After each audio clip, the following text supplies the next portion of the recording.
Сәлеметсіздер ме, ұстаздар мен қатысушылар. Мен Алматы облысы Ұйғыр ауданы номер 5 Шонжы орта мектебінің 8 сынып оқушысы Тұрсынова Гүлнұр.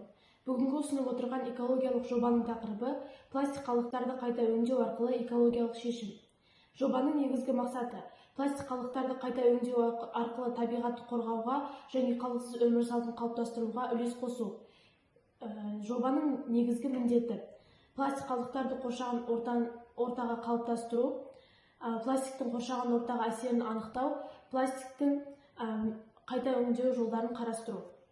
Қазіргі таңда экологиялық мәселелер әлемнің басты назарында. Соның ішінде пластик қалдықтары табиғатқа ең үлкен зиян келтіретін факторлардың бірі. Пластиктің ыдырау мерзімі 400 жылға созылады.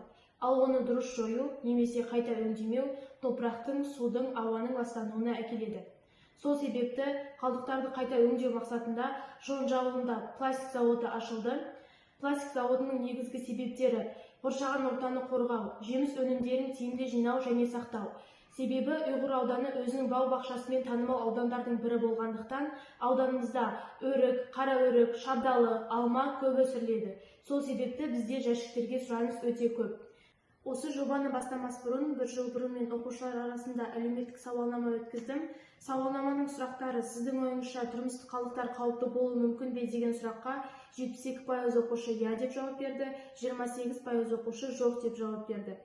Тұтынған заттардың қалдықтарын қайда тастайсыз деген сұраққа 72% оқушы қоқыс жәшігіне, 20% оқушы көшеге, 6% оқушы отырған жеріне деп жауап берді. Шонжы ауылы номер 5 Шонжы орта мектебінің Жасыл мектеп Эко-нетворк бағдарламасы аясында оқушылар тұрмыста қолданылған заттарды тастамауға, керісінше олардан пайдалы заттар жасауға дағдыландыру.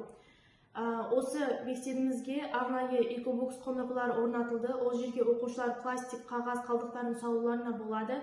Және де қоқыстан энергия акция аясында технология пәні мұғалімдері оқушылармен бірлесе отырып, жиналған пластик қоқыстарынан құстарға ұя жасады. Бастауыш сынып оқушылары қағаз, картон қалдықтарынан мектептің макетасын жасады. Және де гүлдер, пластик бөтелкелерден гүлдер мен басқа да бұйымдарды жасап дайындады. Бұл акцияның мақсаты қалдықтарды қайта өңдеп, оларды пайдалы шикізатқа айналдыру процесін түсіндіру және оны күнделікті өмірге қолдануға үйрету. Қалдықтар пайдалы шикізат экологиялық жоба аясында 8-11 сыныптар арасында эко-квест өткізілді. Оған Шарын мемлекеттік ұлттық табиғи паркінің эколог мамандары қатысты.